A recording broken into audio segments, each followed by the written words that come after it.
ఇప్పుడు ఆర్పిఎస్ వాడిన రైతుల ఇళ్లల్లో ఉన్నాము. ఇంతకుముందుకు భగవాన్ దాస్ గారు తోట దగ్గర మాట్లాడారు, కానీ ఇక్కడ అమ్మ ఒక మాట మాట్లాడింది. వేరుకుళ్ళుడు వస్తుంటే ఒక 10 చెట్లు బాగా చనిపోయినాయి, ఆ 10 చెట్లని ఎట్లా బతికిచ్చింది అనేది ఇప్పుడు మీకు చెప్పొద్ది. అమ్మ, వేరుకుళ్ళుడు వస్తుంది కదా, వచ్చినప్పుడు మీరు ఏం చేసిండ్రు, ఏమనుకున్నారు, ఏం చేసిండ్రు? ఏది చెట్లకు దీంట్లో మందు పోసిండ్రు, ఏది ఈ డబ్బాలలో. ఈ డబ్బా పట్టుకోమ్మ ఒకసారి. ఈ డబ్బా మందు ఈసారి మీ అబ్బాయి వాడాడు కదా, ఈసారి తోట ఎట్లుందమ్మా మీది? బాగుందా, మంచిగా ఉందా? ఓకే, ఈ మందు నచ్చిందా? Okay okay, right right. మందు పోయక ముందుకు ఏమనుకున్నారమ్మా?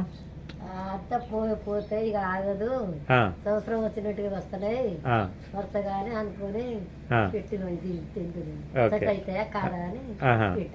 Okay okay okay. ఇప్పుడు మన భగవాన్ దాస్ గారు మేడం వారు ఉన్నారు, 25 ఎకరాలు సింగిల్ హ్యాండ్ తోటి వ్యవసాయం చేస్తున్నారు వారు. భగవాన్ దాస్ గారు టీచరు, ఆదివారం నాడు శనివారం నాడు సార్ వస్తాడు, మిగతా సమయంలో కూడా మేడమే చూసుకుంటుంది.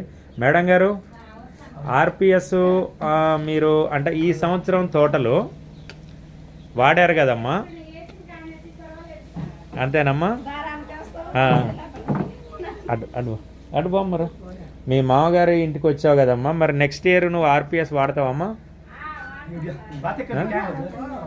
మీ మామయ్య చెప్పినట్టు వాడతావమ్మా? వాడతారా? ఇంకా మాకు టీ తెచ్చి ఆదరణ ఇస్తుండ్రానంటే ఆర్పిఎస్లో దమ్ముంది. ఓకేనమ్మా? అమ్మా, ప్రొడక్ట్ ఓకేనా తల్లి? నచ్చిందా? అంతేనా? ఓకే ఓకే, అంతేనమ్మా?